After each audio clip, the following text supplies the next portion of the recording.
MSW Media. So yeah, now it's clean up on aisle 45 time. And for a long while yet, it is going to be clean up on aisle 45.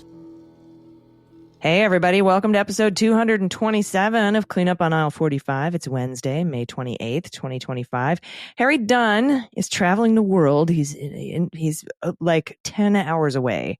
So filling in for Harry today is Andy McCabe. Hey, Andy. Hey, Allison. How are you? I'm good. Thank you so much for filling in for Harry today. He's out doing some stuff we can't talk about until he gets back, but we appreciate you covering for him. Well, I mean, just the cool man of mystery that he is with all this travel. Nobody knows what he's doing. I had to get in on this somehow. So, but I don't, and I'm not sure I can actually fill the shoes of Harry Dunn.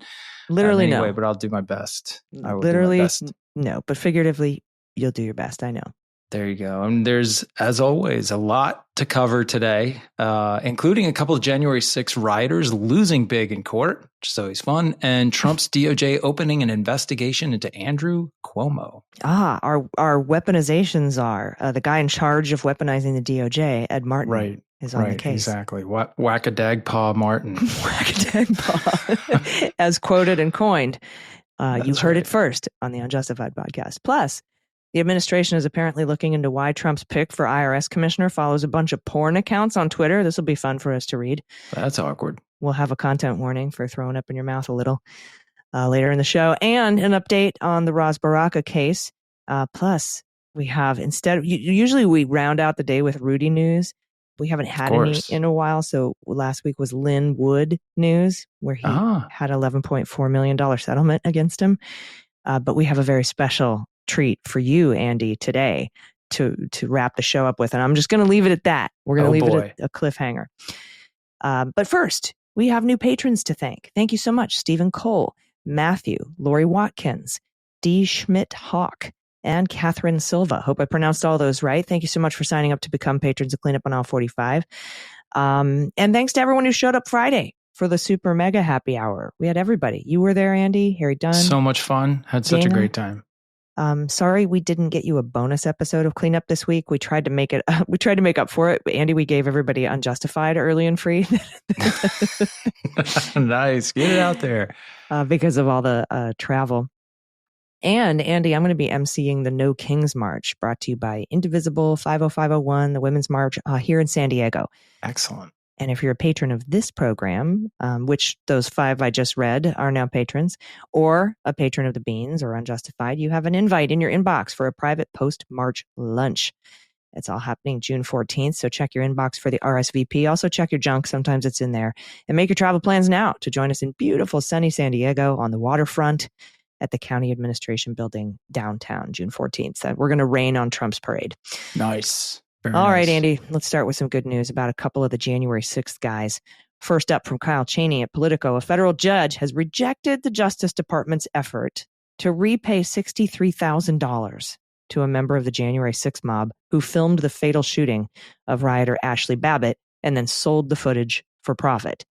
John Sullivan, who was freed from a 6-year jail sentence after Trump pardoned him on day one, had forfeited those profits to the federal government as a consequence of his criminal conviction. After Trump wiped out his case, Sullivan asked Trump's DOJ to permit him to reclaim his $63,000. The Justice Department and then interim U.S. Attorney and now whack-a-dagpaw Ed Martin actually sided with the insurrectionists, saying, yeah, I'm going to do what I can to get you your $63,000 back. So weird. But U.S. District Judge Royce Lamberth said Tuesday that a quick refund would be unconstitutional. Sullivan's funds had been deposited in the U.S. Treasury, he noted.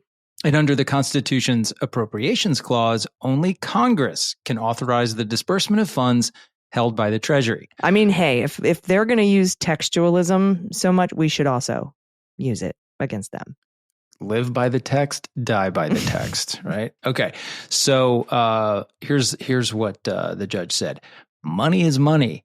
The Treasury is the Treasury, and the Constitution says what it says. Once money's in the Treasury, it can only be withdrawn pursuant to a congressional appropriation, the Reagan-appointed judge wrote. All that matters is that funds may not be drawn from the Treasury without an appropriation, plain and simple. Woke Marxist judge. appointed by Reagan. So in the latest wrinkle in efforts by January 6 defendants to recoup their fines, penalties, and restitutions that they paid as a consequence of their convictions, this is like the latest version of that. And several judges are still weighing requests by some of the January 6 defendants to recoup funds they paid to help offset the $2.7 million in damages done to Capitol grounds. Lamberth's ruling could have implications for those cases as well. And as we know, those restitution payments were really low and didn't come close to paying the bill of the damage caused. Now, Lamberth has at times chafed at efforts by Trump and his allies to rewrite the history of the attack on the Capitol that day, the attack that threatened the transfer of power in 2021 and left more than 100 police officers injured, 140, I think. Yeah. He used the opinion on Sullivan, a controversial figure even among January 6 defendants for his unclear ideology, to raise anew the horrors of the attack and Sullivan's role in fomenting them. The judge recalled Sullivan's participation in the riot as, quote, to put it gently, idiosyncratic, noting that he appeared to have no love for Trump supporters, but instead pursued a general urge to sow chaos. Prosecutors relied on Sullivan's footage in hundreds of court cases featuring rioters who treaded the same path as Sullivan through the Capitol. So, good on Judge Lamberth. Yeah. And you know, I mean, this thing, you wonder about like how this got to where it is. Like, obviously, Sullivan filed some sort of lawsuit to get his money back. And then the government came in and said yes. and still it ends up in front of a judge to wade in and say, no, you guys can't do this. Thank God. Just a bizarre case. But I was listening to you guys, I think it was last week. You and Harry were talking about the Ashley Babbitt settlement and Harry's point was, we pay that.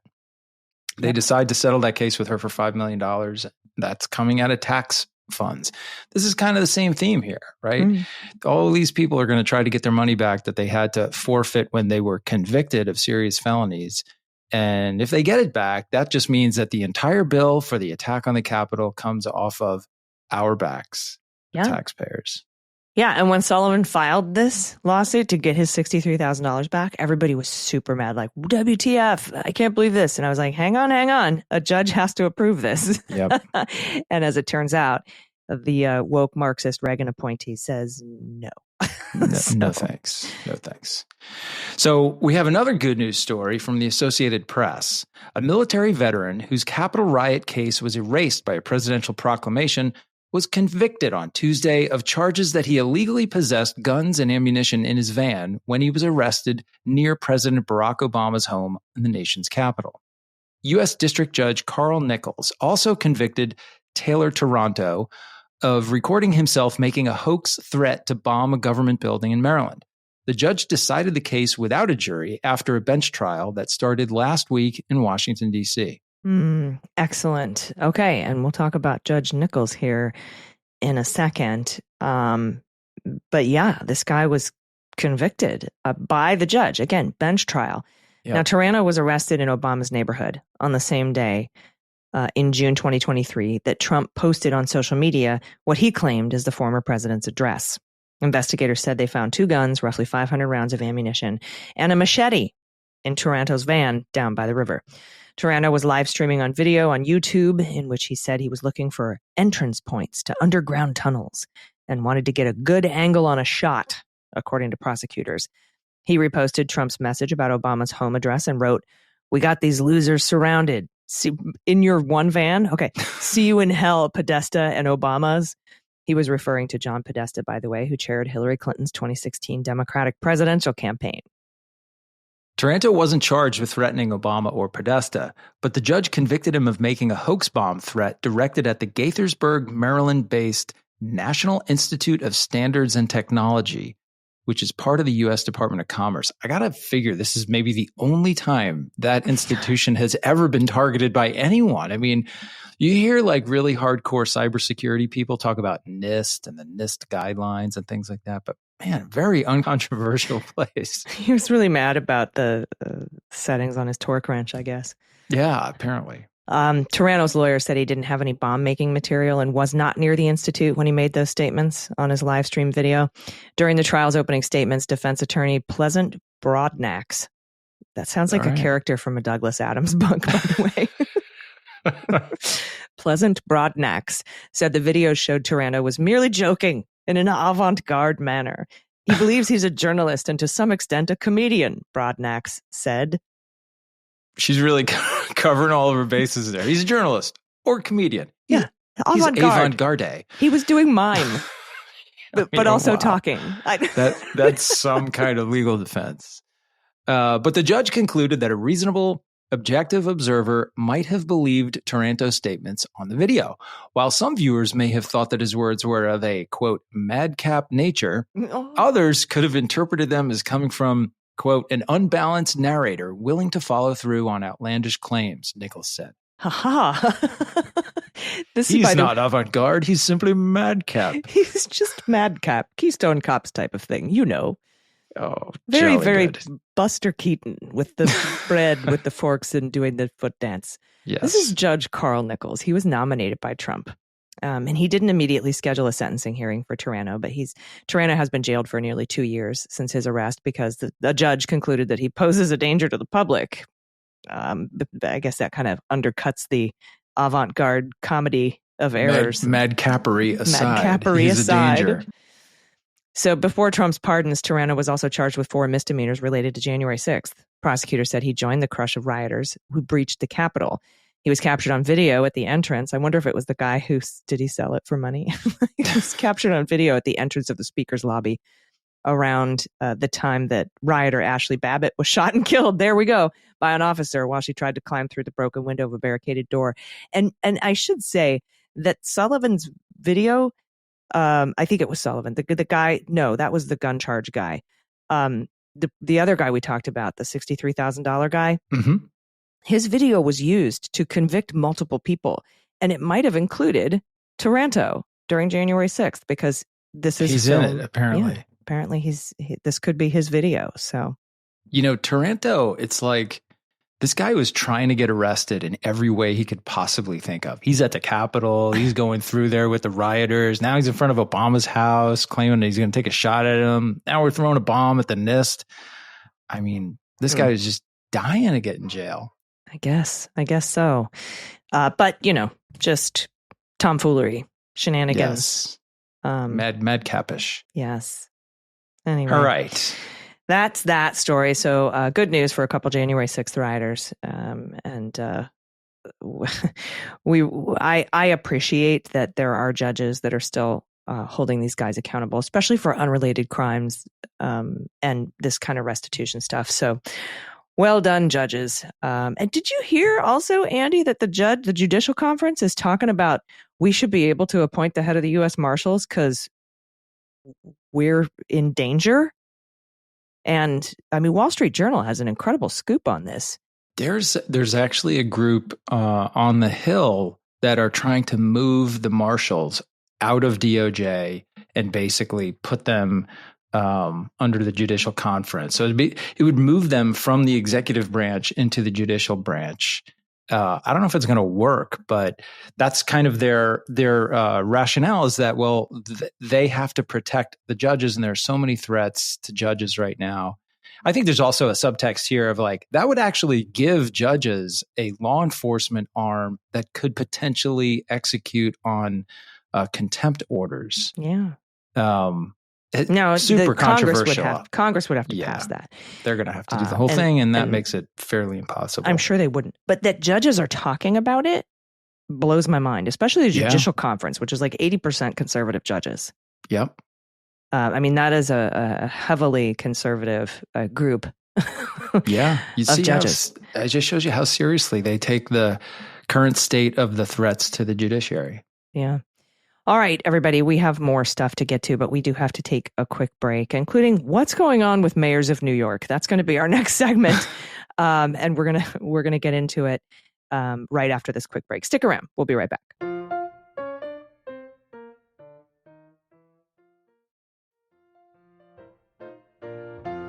Welcome back. All right, what's going on with New York's mayors? Back in September, Politico gave us a little reminder. While Adams has the distinct honor of being New York's first sitting mayor to be indicted, his recent predecessors in the office haven't exactly covered the office in glory.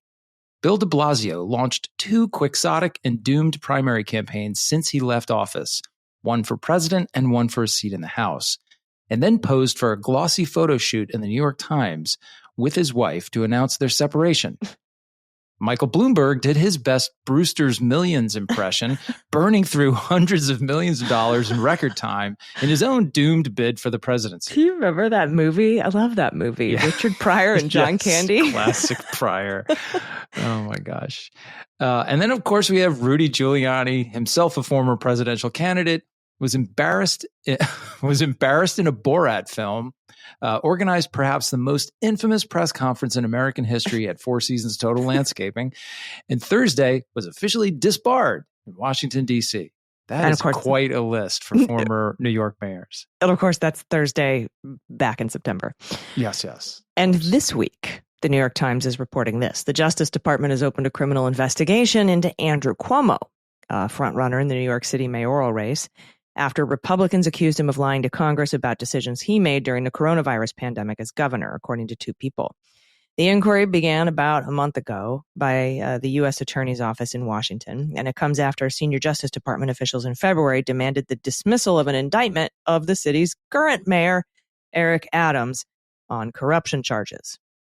Now, that puts the Trump administration in the unusual position of having ended a criminal case against the leader of the nation's largest city and opened one into his chief rival in the span of a few months. I bet you the Trump administration sees nothing awkward about that at all. Mr. Adams is running for re-election as an independent, and Mr. Cuomo is leading the Democratic primary field in the polls. The existence of the investigation is sure to fuel further criticism that President Trump and his administration are wielding the Justice Department as a cudgel to achieve political ends and punish his perceived enemies. No, surely not. It can't be, can it? Mr. Trump routinely calls for criminal inquiries of political foes and people who have crossed him, often based on what legal experts say are flimsy claims of wrongdoing. His appointees at the Justice Department have increasingly signaled a willingness to use their investigative and prosecutorial powers to carry out Mr. Trump's wishes. The people familiar with the details of the investigation into Cuomo spoke on the condition of anonymity because they were not authorized to discuss it, and they're afraid of Taranto. A spokesperson for the Justice Department and a spokeswoman for the FBI declined to comment, citing a general policy of not confirming or denying investigations. What? Huh? Excuse me? Yeah. What? Now you're going to follow? Oh, goodness. Rich Azzopardi, a spokesman for Cuomo, questioned the basis of the investigation. We've never been informed of any such matter, so why would someone leak it now? He said. The answer's obvious. This is lawfare and election interference, plain and simple, something President Trump and his top Department of Justice officials say they are against. He probably could have gone a little further in that statement, but yeah, I get what he's saying. Can I just say I hate the use of the word lawfare? I know, me too. I feel like it's so dumb. It's almost as bad as weaponize. But those two are dueling it out for my most hated words right now. The Trump administration officials have insisted that it was the prior Democratic administration that misused the Justice Department, weaponizing it for political ends. They have added that the leaders of the department are following facts to establish a one-tier justice system. That's, hard to even say without laughing. It's unclear what effect, if any, word of a federal criminal investigation by the Trump administration may have on Mr. Cuomo's chances in the primary, which will be held on June 24th. On the campaign trail, Mr. Cuomo has called the president a bully and pledged to stand up to him. And it is possible that Democratic voters will view an investigation emanating from Mr. Trump's administration as a badge of honor for the former New York governor. Right? I think it might actually help him. I think it definitely will. I think so, too. Right now, it's the most sympathetic thing about Andrew Cuomo. Yeah. Right? This guy left as governor and kind of in disgrace from all those controversies about the women who claimed that he had been, really credible sexual assault allegations. Yeah. So, and all of a sudden, how do you turn that narrative around and, put yourself out there in a sympathetic way to voters that's going to motivate them? Well, here's one way. Yeah, for sure. I'm not saying that he has any control over it already, that he asked for this, but it's hard to see it not working at least somewhat positively for him. Right. And Andy, this investigation raises the potential for DOJ to become more enmeshed in city politics that is further disrupted by internal disputes. And when a senior department official ordered subordinates to drop the charges against Mr. Adams, who was elected as a Democrat, a host of career prosecutors objected and were fired or resigned in protest. I remember we talked about the letters on Unjustified. The senior official, Emil Bovey III, said at the time that it was more important to have the mayor's cooperation with federal deportation efforts. Career prosecutors viewed that reasoning as deeply suspicious, amounting to a kind of quid pro quo. I like how they say a kind of quid pro. It's exactly a quid pro quo. Explicit quid pro quo. That traded away an important corruption case for political gain. Adams was charged, as we know, with bribery and wire fraud, and he was about to be hit with superseding indictments, accused of trading city government favors for special treatment from Turkish officials, and the obstruction was that he was destroying evidence and intimidating witnesses. But all those charges, the superseding indictment never happened, and all the charges were dismissed last month with prejudice. That's right. Now, the U.S. Attorney's Office in Washington is now run by Jeanine Pirro, a former Fox News host and prosecutor who has publicly accused Mr. Cuomo of criminal conduct surrounding the coronavirus in nursing homes. In a 2021 segment on Fox News, Ms. Pirro excoriated Mr. Cuomo for what she said were criminal acts, saying he had given seniors, quote, a death sentence. She argued state prosecutors should investigate him for manslaughter and negligent homicide. Oh, not the guy whose mismanagement caused the pandemic. No. Oh, got it. The new investigation stems from a referral made last year and renewed again by Jim Comer, Kentucky Republican, who's the chairman of the House Oversight and Government Reform Committee. Comer publicly complained that DOJ officials during the Biden administration declined to pursue a case against Cuomo for what Comer said were false statements to a subcommittee investigating New York's coronavirus response. Do you want to make a referral to the Department of Justice, Mr. Comer? Officially or no? But this isn't the first time the Justice Department under Trump has taken aim at Cuomo. Yeah, that's right.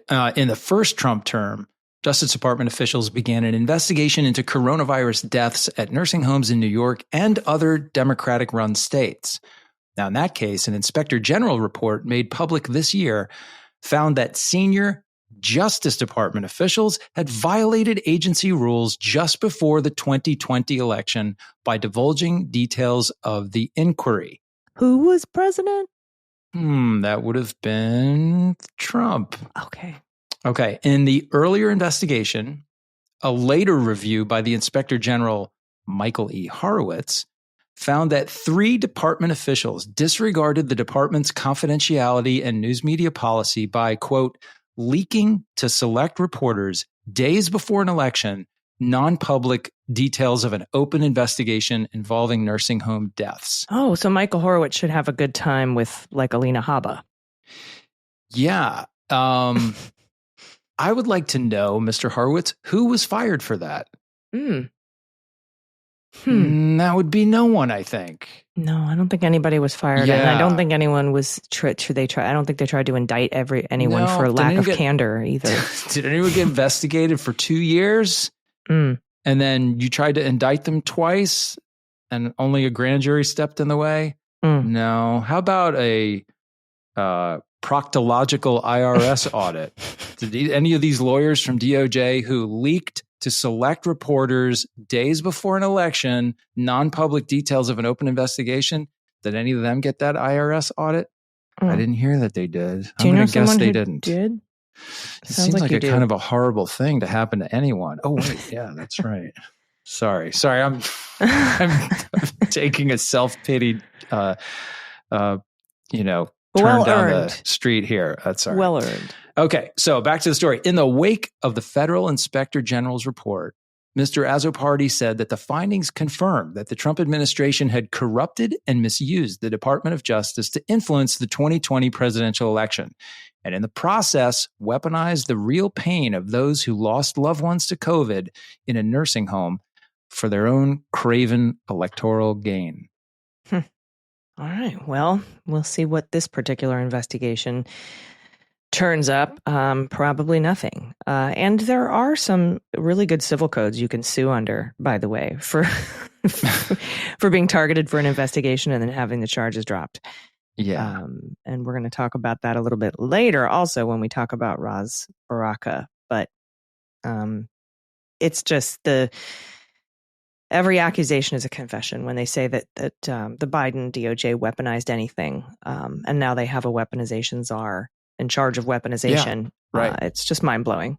You got to step back every once in a while and remind yourself how hypocritical all this is. We kind of expect hypocrisy from people like this, but like you got to remind yourself, like, this is insane. What we're watching and having to experience every day.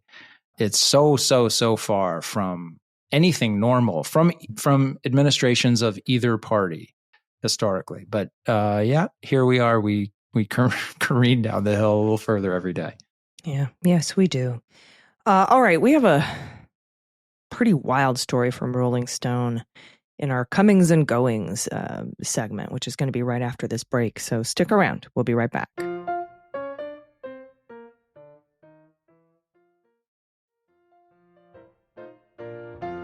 All right, everybody, welcome back. It's time to thank our Hall of Fame patrons for Cleanup on Aisle 45. Tricycular Manslaughter, Al Morenin, Scott Gregis, Democracy Cannot Survive Unregulated Capitalism, Rose Flaherty, Tiffany Trump Was Adopted, at Dirt Road Dems, Meg Alexander, Sharon Tukolsky, and Mitchell. Thank you. Thank you so much for being patrons. Thank you, folks. I know we saw a lot of you on Friday's happy hour call. Thanks for joining us for that.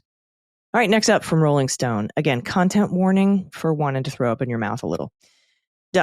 Donald Trump's nominee to lead the Internal Revenue Service, Billy Long, is famous for mixing it up on the social media platform Twitter. Oh, yes, he is. Representing Missouri in the House, Long once earned the title of Congress's most prolific tweeter. A Rolling Stone audit of Long's social media diet on Twitter, in particular, the publicly listed selections of accounts recently followed by his account, has uncovered a pattern of following sexual and not safe for work content. A senior Trump transition official blamed this activity on unauthorized account access, insisting that Long would have never followed these accounts of his own accord. He was hacked. He was hacked, Andrew. Been hacked. Long is a controversial pick to lead an agency that Trump has demanded target his ideological foes. Long's nomination has been dogged by his past promotion of a tax avoidance scheme, which absolutely made him more attractive to Donald Trump. Especially to lead the tax bureau. Okay. To lead the IRS, Trump was like, this guy knows how to avoid taxes. Definitely, he's my guy. Okay. And because he's also touted a dubious credential as a tax professional. He's actually not a tax professional, but he claims to be one. That's the story there. Senators have also raised questions about a flood of contributions from corporate interests that paid off Long's lingering campaign debt. And he received these payments following his nomination to the IRS job. Wow. Yes, okay. That's right. Long is scheduled for a Senate Finance Committee hearing on Tuesday. Wonder how much it costs to have him leave me alone as a taxpayer. I guess maybe it depends what your Twitter's like. Yeah, damn. All right. Billy Long seeks to join the Trump administration at a moment when the conservative political movement is in the throes of a pornography panic. A Republican bill in the Senate seeks to make porn illegal. Project 2025, the arch-conservative policy playbook now broadly being implemented by the Trump administration, calls for porn creators and purveyors to be incarcerated. As IRS commissioner, Long would also be responsible for safeguarding the information of hundreds of millions of Americans, small businesses, taxpayers, and corporations. The whole thing. Yep. Billy Long has been tweeting since 2009. His current screen name identifies him as Congressman Billy Long. The platform does not show all of the accounts that a user follows, rather a selection of the 50 most recently followed accounts. The publicly visible list of accounts Long has followed includes many politically canny choices, including Treasury Secretary Scott Bessent, Defense Secretary Pete Hegseth, EPA honcho Lee Zeldin, as well as the so-called Department of Governmental Efficiency, or DOGE. But Long's account has also recently followed many purveyors of adult-themed content, Some post content that is mildly sexually provocative. Other accounts post porn. The former congressman campaigned as a staunch pro-life candidate. The recent following activity on Long's account points to broader interest in pregnant women. Putting it mildly. One eye-catching account recently followed by Long's account goes by the handle Pregnant Redhead. This is not a porn account, quite the opposite. The creator produces content in the genre known as tradwife, which celebrates pastoral stereotypes of strong men and passive pregnant women barefoot in the kitchen, and posts images with SFW allure. Now, quote, I wear a ribbon because I am my husband's gift. That's what Pregnant Redhead writes in one post, picturing her on a boat in a pond. The account also posts memes of women in headscarves and dresses with captions like, you don't have to dress half naked to be beautiful. It's not entirely surprising that a politician like Long might publicly follow tradwife accounts, given the genre's resonance in right-wing culture. However, other accounts followed by Long's account post unabashedly sexual content, including of pregnant women. These X accounts might be described as stealth porn. That's because nothing in the handle or the profile picture identifies the account as not safe for work, but the posts are dominated by sexual images of women. Stealth porn. Now, Rolling Stone goes into a lot of really graphic detail. Pass. About these accounts. We would really rather not. I'm already grossed out. And hey, again, I'm pro-sex work. No offense to that. But some of the stuff is really, really, really graphic. So if you want to check out the Rolling Stone article, please do. Which is fine. Again, no kink shaming. Right. But when you are trying to, promote tradwife stuff and be the IRS commissioner and be part of the party that wants to ban porn and you follow these accounts, it's the hypocrisy, right? Yes. Like I didn't fault Falwell Jr. for having threesomes with the pool boy. Have fun, man. But to be in charge of Liberty University and to try to go after those who don't follow that, religious lifestyle is nothing short of hypocritical. It's just two-faced. Yeah, for sure. And that's my problem here. It's not the content that Billy Long follows. It's what he says publicly versus what he's into semi-publicly. Maybe he didn't realize so publicly, or something that somebody hacked into his account. Right. He would never do that. Who was it in the lead up to somebody that was going after Tim Walz had some crazy post. I can't remember who it was, but it was ridiculous. That's a pretty common refrain from people who are discovered to have objectionable material on their social media. But I'm not saying they're right or wrong. I don't know. Each case is different, but whatever. So in response to questions from Rolling Stone, a Trump senior transition official insisted that the sexual content followed by Long's account was the result of a hack. Quote, this is absolute bullshit and not something that the congressman would ever do, the official said. Good official statement for the spokesperson of the nominee to head the IRS. Yeah.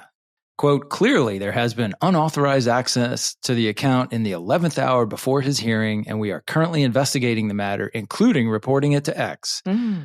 Trump benefactor Elon Musk, of course, owns X. Now, Long follows more than 8,000 accounts on Twitter. It's unclear whether the recent adult-oriented follows are in keeping with past practice. Rolling Stone requested access to the complete list of the accounts that he follows. The Trump official declined to make that available. Subsequent to Rolling Stone's questioning, Long's account appears to have unfollowed Pregnant Redhead and other sexually themed accounts. Long is seeking a position of enormous prestige and power, and also represents a Republican Party whose culture war has put porn in the crosshairs.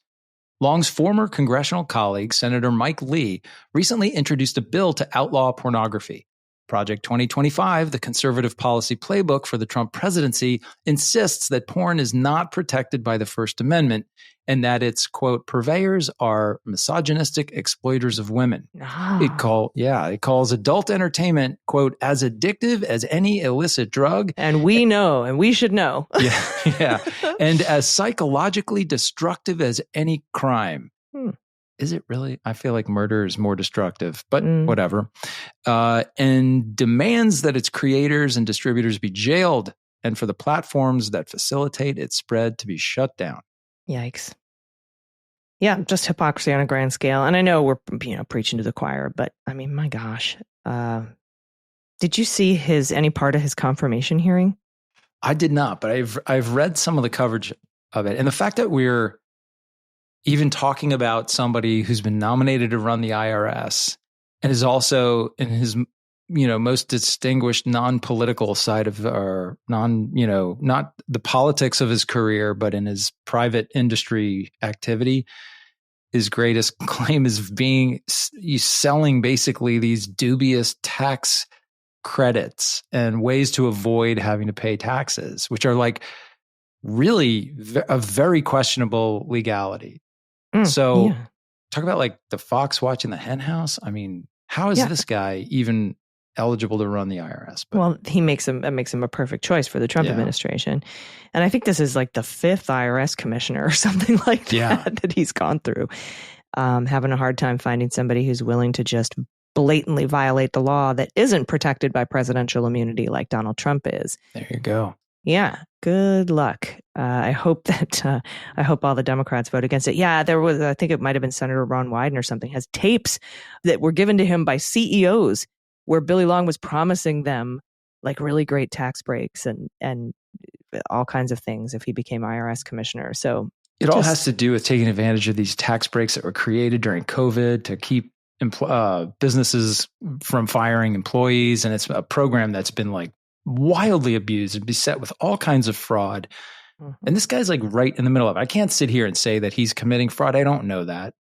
But wow, this is a really challenging background to come from if you want to run the IRS. I mean, holy cow. Yeah, for sure. All right, we've got a couple more quick stories, and I've got a surprise for you for the final story, Andy. But we do have to take one last quick break, so everybody stick around. We'll be right back.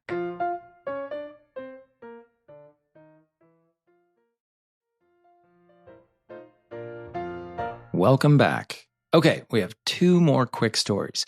You'll recall the mayor of Newark, Ras Baraka, was arrested and charged for basically just being at an ICE facility in his city. Well, those charges have been dropped, and he had some thoughts about it on a hot mic. This report comes from the New Jersey Globe. A federal judge on Wednesday scolded federal prosecutors and announced he will dismiss trespassing charges against Newark Mayor Ras Baraka related to a standoff at a migrant detention center. Interim U.S. Attorney for New Jersey, Alina Habba, announced earlier this week that she would drop charges against Baraka, but at the same time announced new charges against Representative LaMonica McIver stemming from a scuffle during Baraka's arrest. Federal Magistrate Judge Andre Espinoza reprimanded the federal prosecutors for more than 5 minutes, calling the retraction of the charges embarrassing. Here's a quote. The hasty arrest of Newark Mayor Ras Baraka followed swiftly by the dismissal of these trespassing charges a mere 13 days later suggests a worrying misstep by your office. That's what Espinoza said. He went on to say, an arrest, particularly of a public figure, is not a preliminary investigative tool. It is a severe action carrying significant reputational and personal consequences, and it should only be undertaken after a thorough, dispassionate evaluation of credible evidence. The judge directed his comments to Assistant U.S. Attorney Stephen Demonovich. The judge said Demonovich had acted appropriately throughout the case, but as the representative of the U.S. Attorney's Office, good old Alina Habba, he was responsible for hearing this message. He's like, you've been great, but let me tell you about your office. Yeah. Federal Magistrate Judge Andre Espinoza said he found out about the dismissal through reports in the media rather than from prosecutors themselves. Oof. Yikes. The judge said that while there will be no trial, he believed Baraka deserved a chance to defend himself against these accusations. You're kind of robbing him of his constitutional right to face his accusers here. Quote, if this matter had proceeded to trial, we feel confident that Mayor Baraka would be vindicated. That's Rahul Agarwal, one of Baraka's attorneys. Went on to say, we have believed from the outset that these charges did not and would not survive scrutiny. I agree. During Wednesday's hearing, Baraka left the speaking to his attorneys, but he has previously maintained that the charges against him were politically motivated and baseless. He released video footage last week that showed Delaney Hall officials allowing the mayor into the gates of the facility. The mayor said he left the center when he was asked to minutes later, and photographs from the Jersey Vindicator appear to confirm that timeline. The arrest of Baraka, who is running to succeed term-limited Governor Phil Murphy, garnered headlines from across the country. Now, Espinoza delivered remarks for several minutes before the end of the hearing, reminding the prosecutors of their responsibility to justice and saying, your office must operate with a higher standard than that. Ouch. Yeah, he went on to say, federal prosecutors serve a single paramount client, justice itself, Espinoza said. Your role is not to secure convictions at all costs, nor to satisfy public clamor, nor to advance political agendas. Your allegiance is to the impartial application of the law, the pursuit of truth, and to the upholding of due process for all. Well said, Judge. Yeah. Yeah. For sure. Now, Demanovich said the office had conducted a thorough investigation and said they decided to dismiss the case in an effort to, quote unquote, move forward. Yeah, in an effort to not get your ass kicked in court because you have no evidence. Quote, I do hear your message. And again, it's the endeavor and the goal of this office at all times to uphold justice and to reach the right result in this case, he said. The reprimands did not go unnoticed. Baraka, on a hot mic, after the hearing concluded, said, Jesus, he tore those people a new asshole. Good grief. Wow. I love that for him. I really like that guy. Jesus, he tore those people a new asshole. Good grief. It's like he wasn't even enjoying it. He's just like stating a fact and being like shaking his head, kind of, oh, geez, I don't want to see that. I didn't like that guy, but I didn't want to see him get beat up like that. Right. I thought I had strong words. My God. Wow. All right. I saved the final story for you, my friend. Yes, you did. Okay. And for our final story today, no Rudy news, no Linwood news, but we have some Carter Page news. Carter Page in the house. What? Floppy hat here. Good Lord. Remember that guy? Yeah. Oh, I remember him. Mm-hmm. Kyle Cheney posted on Blue Sky, appeals court has upheld the dismissal of Carter Page's lawsuit alleging flagrant FISA abuses and media leaks, concluding that his lawsuit was filed too late and that it contained insufficient facts. But Judge Henderson dissented and would have given him his day in court, apparently. Insufficient facts means no facts. That means no soup for you. Yes. Now, Judge Childs wrote the majority opinion and said, Carter W. Page appeals the district court's dismissal of his second amended complaint for failure to state a claim. He failed to state a claim. Page filed an action against the United States, the Department of Justice, the Federal Bureau of Investigation, as well as current and former known and unknown FBI officials. Page identified as individual defendants Jim Comey, Andrew McCabe. Who's that guy? I don't know. Kevin Kleinsmith, Pete Strzok, Lisa Page, Joe Pientka III. Am I saying that right? Pientka. Stephen Sama, Brian Otten, and John Doe's 1 through 10 and Jane Doe's 1 through 10. That's who he sued, alleging that the FBI unlawfully obtained 4 warrants to electronically surveil him pursuant to the Foreign Intelligence Surveillance Act, and that appellees leaked to the press information obtained pursuant to those warrants, giving rise to liability under FISA and the Patriot Act.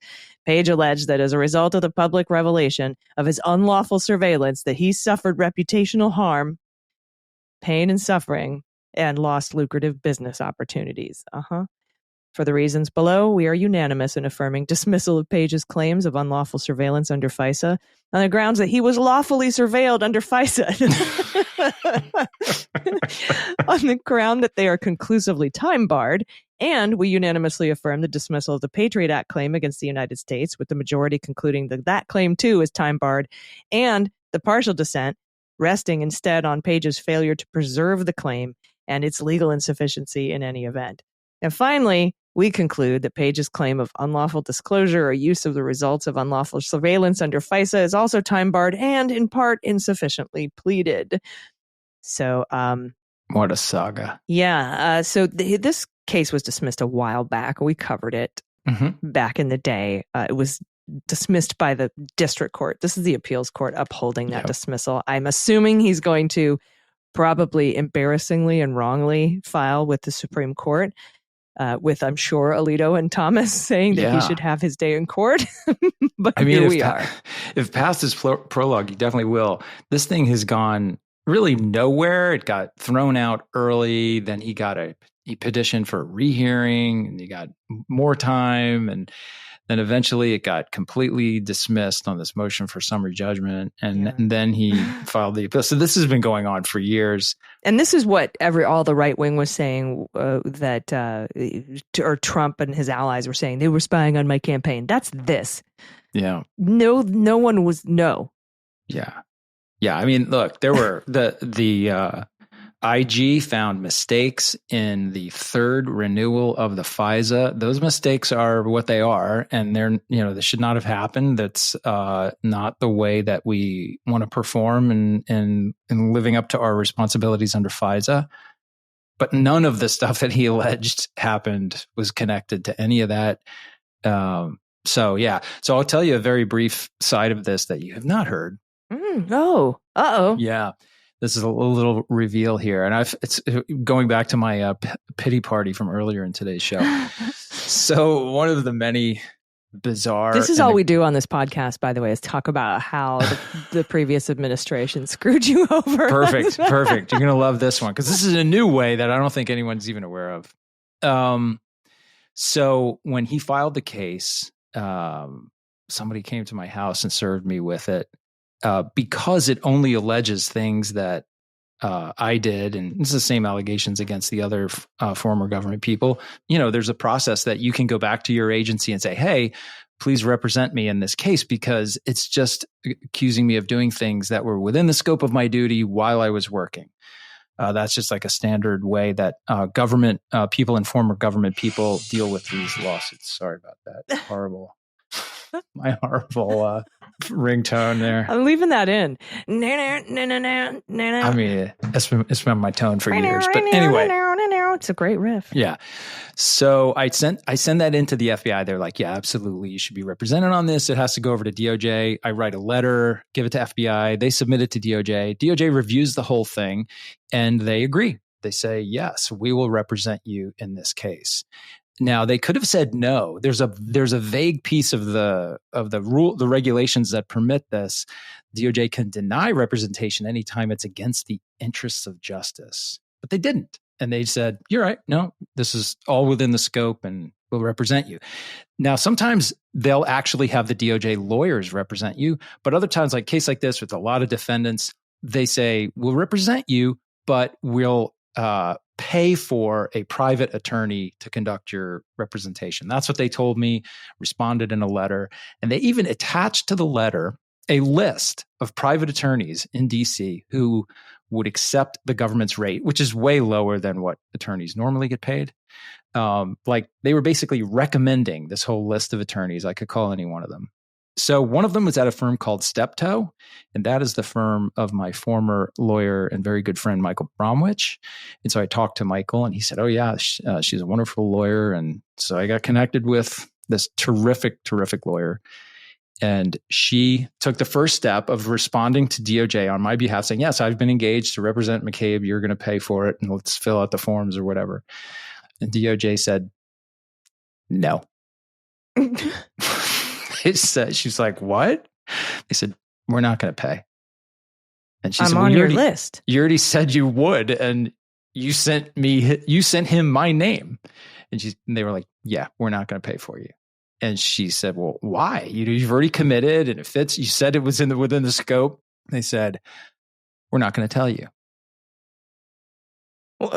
Yeah, that's it. And so she was like, Remind you're everybody like, when this was. This is probably whenever the suit was filed. So it's probably like 2019 or something like that. Or Bill Barr times?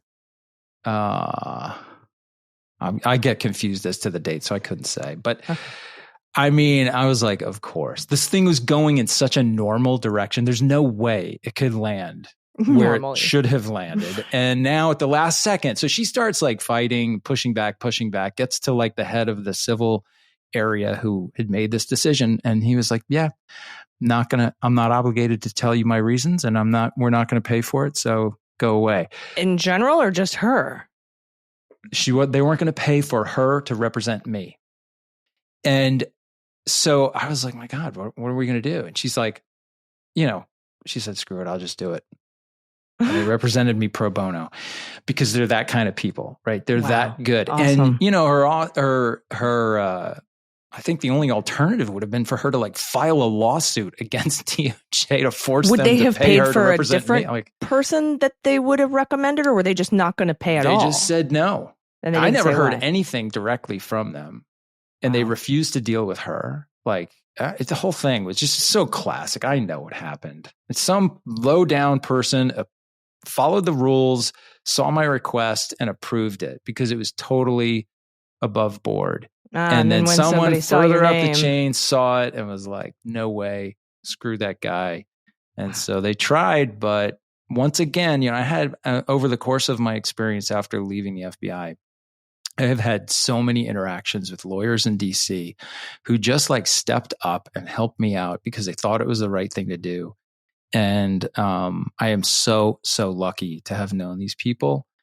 And it chills my heart to think that lawyers now are going to be maybe less willing to do that because the attacks against them are so much more vicious now than they were in the first term. But hang in there, man, because they're keeping us, they're the last, kind of one of the last, them and the judges are really keeping our heads above water at this point. Kind of all we got aside from ourselves, So big up to Steptoe, who represented me in the Page suit, and thank them for their wonderful work and dedication and generosity. Well, thanks for sharing that not previously reported story, breaking it here on Cleanup on Aisle 45. There you go. While trying to fill Harry Dunn's very large shoes. Probably still failed to do that, but that's all right. I don't know. I love it when I was like, oh, sneakers. And Harry's like, oh, I'll give you a run for your money on the happy hour. Anyway, Andy, thank you so much for filling in today. I really appreciate it. And everybody send good vibes out there to Uncle Traveling Matt, right? Harry Dunn out there doing the good work. And we'll tell you all about it when he gets back. And I appreciate everybody listening to the show today. Thank you so much. Any final thoughts before we get out of here today? No, thanks for asking me to do it. I'm glad we could work it out. It was super fun. And travel safe, Harry. All right, everybody. We'll be back in your ears. Somebody will be back in your ears this weekend for the bonus episode. and keep on keeping on. Make sure you check out mobilize.us. And if you don't have a No Kings March in your area on June 14th, you can organize your own. Thank you so much for listening, and we'll be back in your ears soon. I've been Allison Gill. And I'm Andy McCabe. Cleanup on Aisle 45 is written, researched, and produced by Allison Gill, with editing by Molly Hockey. Our art and logo design are by Joelle Reeder and Moxie Design Studios, and our music is composed and performed by Adam Orr. Cleanup on Aisle 45 is a proud member of the MSW Media Network, a collection of creator-owned podcasts dedicated to news, politics, and justice. For more information, visit mswmedia.com.